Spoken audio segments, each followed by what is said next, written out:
नमस्कार, आर्या न्यूज देख रहे हैं आप। मैं हूं आपके साथ पल्लवी सिंह। बुलेटिन की शुरुआत करेंगे बिहार से, जहां पर इस वक्त काफी भूचाल मचा हुआ है। बता दें आपको कि बिहार में अलग अलग जगहों पर सीबीआई की छापेमारी चल रही है और इस छापेमारी के बीच विधानसभा की कार्यवाही शुरू हो चुकी है। ऐसे में नीतीश कुमार की महागठबंधन सरकार को आज सदन में बहुमत साबित करना होगा और कार्रवाई शुरू होते ही स्पीकर वीके सिन्हा ने कहा है कि मैं नियम के तहत कार्य कर रहा हूं। हालांकि बिहार में छापेमारी की लिस्ट लंबी होती जा रही है। इस बीच सुनील सिंह का नाम भी अभी आगे चल रहा है और सुनील सिंह के घर पर छापेमारी को लेकर लालू यादव की बेटी रोहिणी आचार्य की कड़ी प्रतिक्रिया भी सामने आई।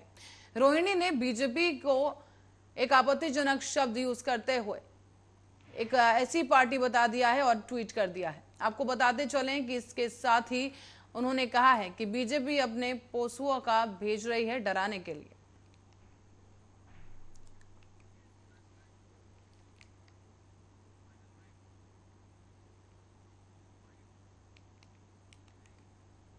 और बिहार में महागठबंधन सरकार के शक्ति परीक्षण से ठीक पहले राष्ट्रीय जनता दल के नेता और एमएलसी सुनील सिंह के पटना के शास्त्री नगर इलाके में घर पर छापा मारा हुआ है। आपको बता दें कि छापेमारी की कार्रवाई की गई और ये छापेमारी केंद्रीय जांच एजेंसी सीबीआई के द्वारा की गई है। गौरतलब है कि सुनील सिंह को आरजेडी सुप्रीमो लालू यादव का बेहद करीबी माना जाता है। अब आपको बता दें कि सुनील सिंह सहकारी समिति से जुड़े हुए भी हैं और आरजेडी में कोषाध्यक्ष है। वो साल 2003 से Bihar state marketing union limited के अध्यक्ष के पद पर भी बने हुए हैं।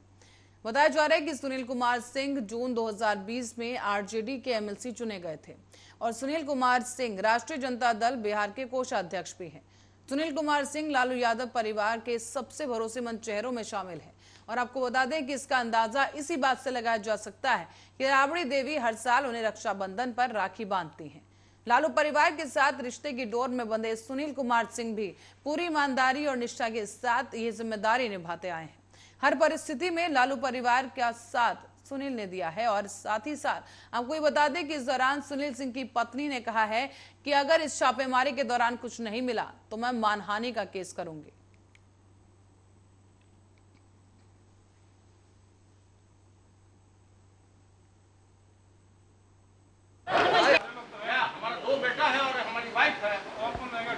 हम किसी आदमी को हम देखेंगे ना, बुलाएंगे ना साथ में, मान लिया कुछ रख दीजिएगा तब तो क्या करेंगे?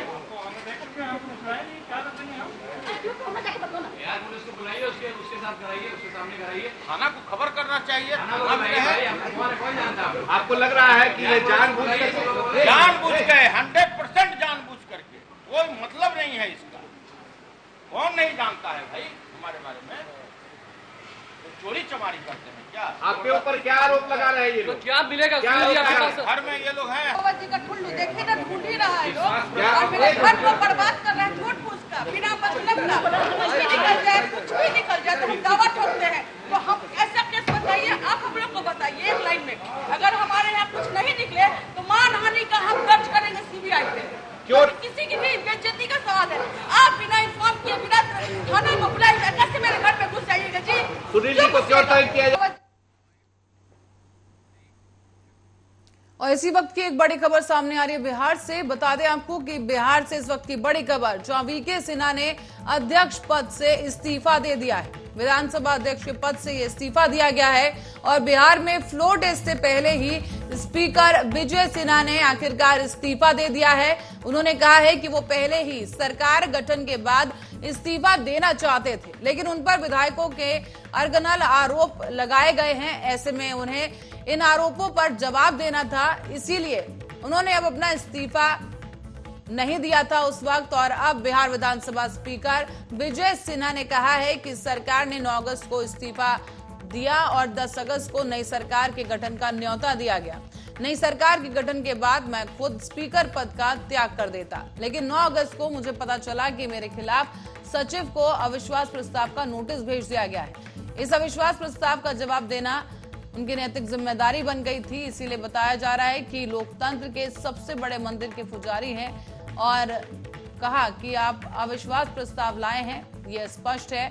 और 9 लोगों का जो पत्र मिला है, इनमें से 8 का पत्र नियमानुसार नहीं नजर आ रहा। स्पीकर के द्वारा कहा गया है कि जो भी आरोप उन पर लगाए गए वो मनगढ़ंत हैं और आखिरकार विजय सिन्हा ने इस्तीफा दे दिया है।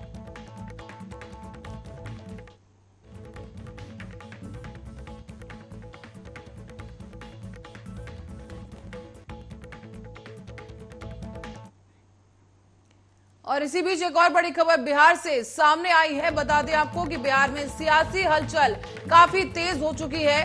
गुरुग्राम के एक मॉल पर भी सीबीआई की रेड पड़ी है और इसी बीच तेजस्वी यादव से जुड़े हुए इसके तार बताए जा रहे हैं। मॉल का जो कनेक्शन है तेजस्वी यादव से जुड़ा बताया जा रहा है। सीबीआई की टीम अब मौजूद है। इस मॉल पर छापेमारी की गई और बताया जा रहा है कि गुड़गांव का ये मॉल है, गुरुग्राम में ये मॉल है जहां पर छापेमारी की जा रही है। तेजस्वी यादव से जुड़े इसके कनेक्शन बताए जा रहे हैं। गुरुग्राम के एक मॉल में सीबीआई की टीम पहुंच चुकी है और इस वक्त छापेमारी कार्रवाई जारी है।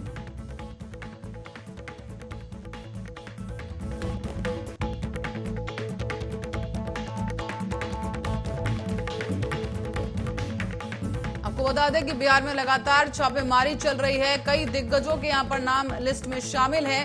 करीब 24 ठिकानों पर सीबीआई की ये छापेमारी जारी है और अब गुरुग्राम में भी सीबीआई की टीम पहुंच चुकी है जहां पर एक मॉल में छापेमारी की जा रही है और इस मॉल के जो कनेक्शन है तेजस्वी यादव से बताए जा रहे हैं।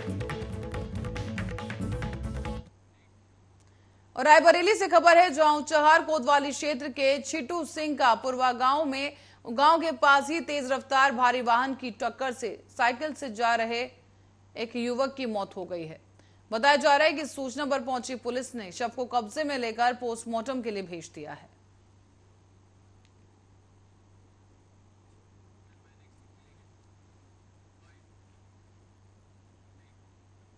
और रायबरेली से खबर है जहां सरेनी थाना क्षेत्र के नेशनल हाईवे 232 पर्वतखेड़ा गांव के पास आमने सामने तेज रफ्तार दो बाइकों की टक्कर हो गई।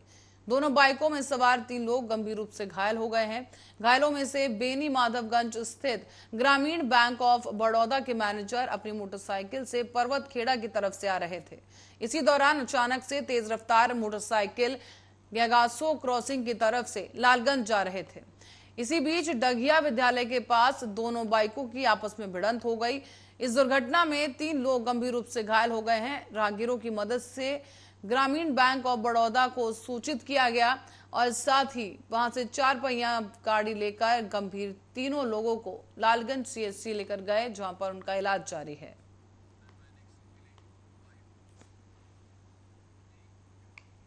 और अब बढ़ते अगली खबर की ओर। खबर रायबरेली से है जहां बछरावा थाना क्षेत्र के अंतर्गत आपसी रंजिश के चलते रामपुर मोहिद्दीनपुर गांव में 2 पक्षों के बीच आपसी विवाद के चलते मारपीट हो गई। मारपीट में एक पक्ष ने दूसरे पक्ष के एक युवक के सर पर लाठी से प्रहार किया जिससे उसके सर पर गंभीर चोट आई है। सूचना पर पहुंची पुलिस ने घायल को इलाज के लिए सीएचसी पहुंचाया जहां उसका उपचार किया जा रहा है।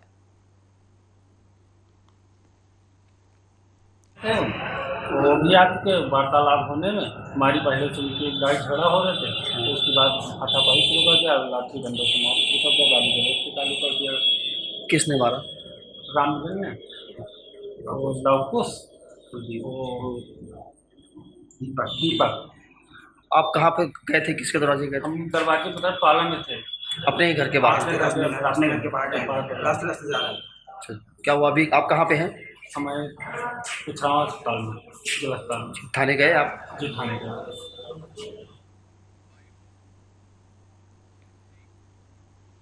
और रायबरेली से खबर है जहां पर आपको बता दें कि भनवा मऊ गांव में अचानक से किचन की खिड़की में आग लग गई और आपको बता दें खिचड़ी पकाते इस समय प्रेशर कुकर फट गया और प्रेशर कुकर फटने की वजह से खाना बना रही महिला जिसका नाम बबली बताया जा रहा है गंभीर रूप से झुलस गई। आनन फानन में परिजनों ने इस घायल महिला को अस्पताल में भर्ती कराया है जहां महिला की हालत काफी गंभीर बनी हुई है। दरअसल आपको बता दें कि प्रेशर कुकर फटने की वजह से ये गंभीर हादसा हुआ है जहां पर एक महिला खाना बना रही थी और इसी बीच अचानक से कुकर फट गया और ये महिला गंभीर रूप से झुलस गई है। फिलहाल महिला को इलाज के लिए अस्पताल में भर्ती करा दिया गया है जहां उसका इलाज जारी है।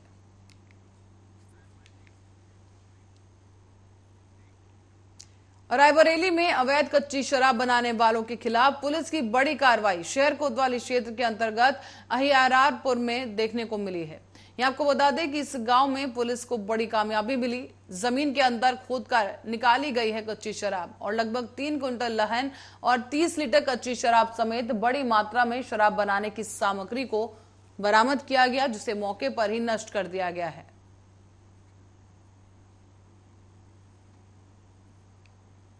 यहाँ आप देख सकते हैं कि यहाँ पुलिस काफी मुशक्कत के बाद जमीन से खोदकर अवैध कच्ची शराब को बरामद कर रही है। और आपको बताते चलें कि मौके से काफी भारी मात्रा में लहन और शराब बनाने के उपकरण भी बरामद किए गए, उन्हें मौके पर ही नष्ट कर दिया गया है।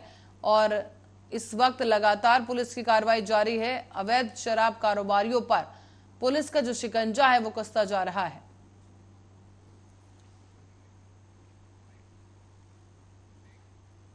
और देश में लगातार बढ़ रही महंगाई के खिलाफ गैस सिलेंडर और सब्जियों का काउंटर लगाकर हाथों में झुंझुना लेकर कांग्रेस ने इंदिरा भवन पर चौपाल लगाई है। इस कार्यक्रम में बतौर मुख्य अतिथि शामिल हुए हैं उत्तर प्रदेश कांग्रेस के महासचिव और प्रतापगढ़ प्रभारी मुकुंद तिवारी। आपको बताते चलें कि कांग्रेसी उत्तर प्रदेश युवक कांग्रेस पूर्वी के पूर्व अध्यक्ष नीरज तिवारी, उनकी अगुवाई में कांग्रेस कार्यालय पर सभी फ्रंटल संगठनों के अध्यक्ष और पदाधिकारी समेत ये धरना किया गया है, जहां पर आपको बता दें कि काफी अनोखे तरीके से कांग्रेस पार्टी के तमाम पदाधिकारी यहां पर प्रदर्शन करते नजर आ रहे हैं। यहां पर आप देख सकते हैं कि काउंटर लगाया गया है जहां पर सब्जियां रखी हैं और ये तमाम जो मंत्री हैं यहां पर हाथ में झुंझुना लेकर, और गैस सिलेंडर की जो यहाँ पर तस्वीरें हैं, कटआउट्स हैं, वो भी लगाए गए हैं। सिलेंडर रखा हुआ है और लगातार बीजेपी के खिलाफ प्रदर्शन किया जा रहा है, सरकार पर हमला बोला जा रहा है। क्या कुछ इस दौरान कहते नजर आए पदाधिकारी, आपको भी सुनवाते हैं। उत्तर प्रदेश कांग्रेस कमेटी की प्रभारी हमारी नेता श्रीमती प्रियंका गांधी जी के आह्वान पर महंगाई के खिलाफ ये पूरे प्रदेश में आज चौपाल लगाया गया है। उसी क्रम में आज प्रतापगढ़ में कार्यक्रम सफलतापूर्वक चल रहा है। आज जिस तरह से केंद्र सरकार और उत्तर प्रदेश सरकार की गलत नीतियों के कारण महंगाई चरम सीमा पर है। आज महंगाई होने के कारण आम लोगों के रोजमर्रा की चीजें जिस तरह से महंगे कर दिए गए, लोगों का जीना दूभर हो गया है। गैस सिलेंडर महंगा, सब्जियां महंगी, खाने का तेल महंगा, दूध महंगा, दही महंगा, दवा महंगा। अब ये सरकार महंगाई की पूरक बन गई है। ऐसी निकम्मी सरकार को हटाने के लिए आज प्रतापगढ़ में जबरदस्त आंदोलन चल रहा है। कांग्रेस का हल्ला बोल है। श्रीमती प्रियंका गांधी वाड्रा हमारी राष्ट्रीय महासचिव प्रभारी उत्तर प्रदेश के निर्देश पर महंगाई चौपाल का आयोजन सभी जनपदों में ब्लॉक स्तर पर हो रहा है। आप सोचिए कि ये भाजपा की सरकार जब कफन पर जीएसटी लगा सकती है, बच्चों के पेंसिल और रबड़ पर जीएसटी लगा सकती है, तो इससे क्या उम्मीद की जा सकती है। हम लोग की मांग है जितने भी जीएसटी लगे हुए हैं, जो रोजमर्रा की वस्तुएं हैं, उनसे जीएसटी वापस लिए जाए। और आज पेट्रोलियम पदार्थों के दामों में आप देखिए बेतहाशा वृद्धि हो रही है। 100 के ऊपर पेट्रोल है, 55 के ऊपर डीजल है। आज गैस 1050 रुपए में है, जब 400 रुपए में गैस सिलेंडर हुआ करता था। स्मृति ईरानी जी और भाजपा के बड़े बड़े नेता सड़कों पर उतरकर सिलेंडर लेकर आंदोलन किया करते। और इसी क्रम में रुक करेंगे बरेली की ओर, जहां सीएचसी और पीएचसी पर पैसे लेकर ट्रांसफर की लिस्ट का मैसेज बम बरेली में जाकर फटा है और आवाज आई है लखनऊ में।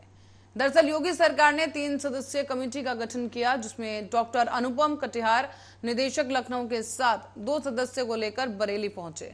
इसी बीच आपको बताते चलें कि बरेली आने के बाद उन्होंने सीधा ब्लॉक 11 सीएचसी पर छापा मारा है और सीएचसी पीएचसी ऑफिस की जांच की गई। सीएमओ बलबीर ने अपनी ऑफिस में निदेशक की आवभगत के लिए तमाम तैयारियां भी कर ली, लेकिन लगभग 4 घंटे जांच चलने के बाद सीधे एंड हेल्थ ऑफिस में जाकर वो बैठ गई हैं। और आपको बता दें कि इस पूरे प्रकरण को लेकर कार्रवाई जारी है।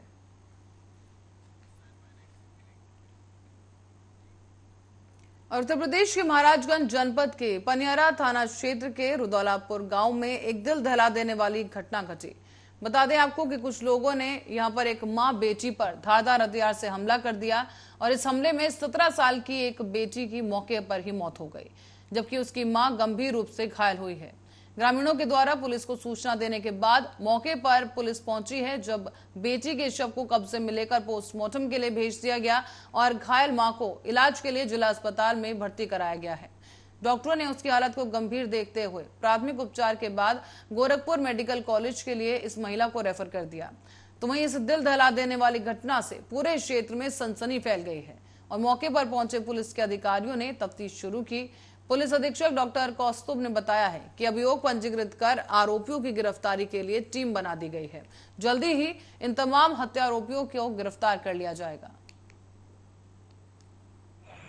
जनपद महाराजगंज अंतर्गत थाना पनेरा के रुदलापुर गांव से पुलिस को सूचना प्राप्त हुई कि गांव की पिंकी मधेशिया और उनकी पुत्री काजल मधेशिया उम्र लगभग 17 वर्ष को कुछ लोगों द्वारा धारदार हथियार से इनके ऊपर हमला कर दिया गया।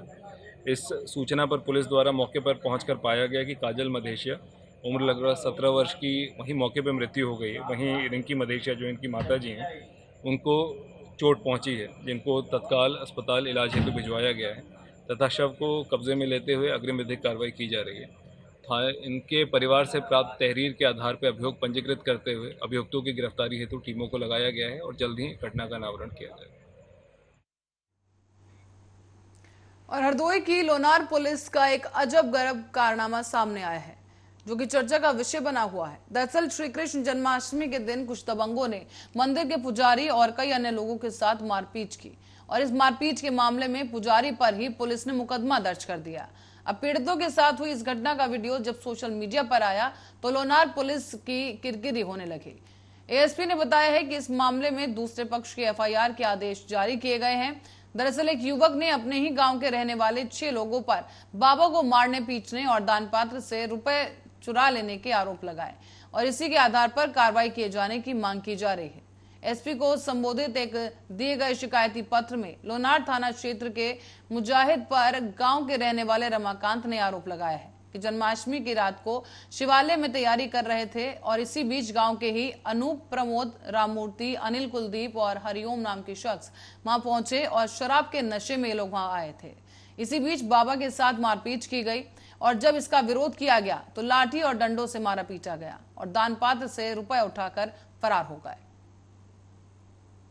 हमारे गांव के एक व्यक्ति अनूप यादव नाम के जो है, जो काफ़ी दबंग टाइप का है। हमारे अभी जन्माष्टमी का प्रोग्राम चल रहा था तो वहीं पे हम कार्यक्रम की देखभाल और वहाँ सहयोग दे रहे थे तो एक हमारे ये बाबा जी हैं, उनके साथ आके बदतमीजी करने लगा। तो लोगों के मना करने पर और मुझे पुरानी रंजिश के चलते मैं साइड में खड़ा था, मुझे मना करने पर तो घसीट लिया और घसीट लिया, मुझे मारा पीटा। उसके बाद में पुलिस वहाँ पे आई और मुझे गिरफ्तार भी किया। मैं रात भर थाने की कस्टडी में रहा और उसके बाद में मुझे ज़मानत पे यहाँ मतलब आने दिया गया है और मेरी तरफ से मुझे चोट भी काफ़ी आई है और अभी तक कोई मुकदमा पंजीकृत नहीं किया गया।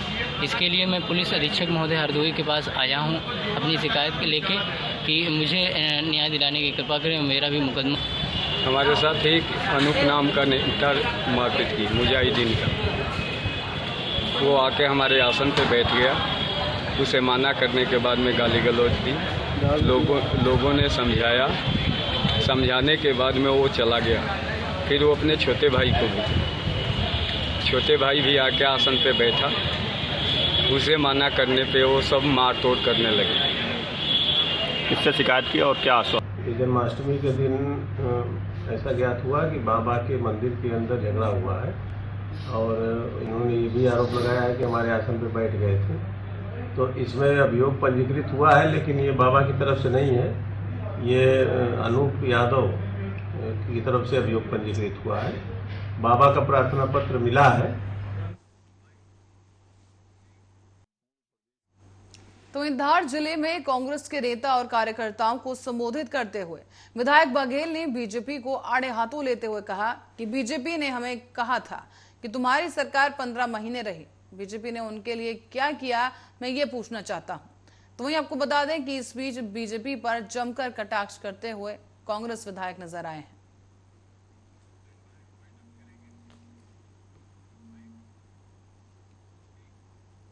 और इस खबर के साथ ही फिलहाल के लिए बुलेटिन में इतना ही। देश और दुनिया की तमाम खबरों के लिए देखते रहिए आर्या न्यूज।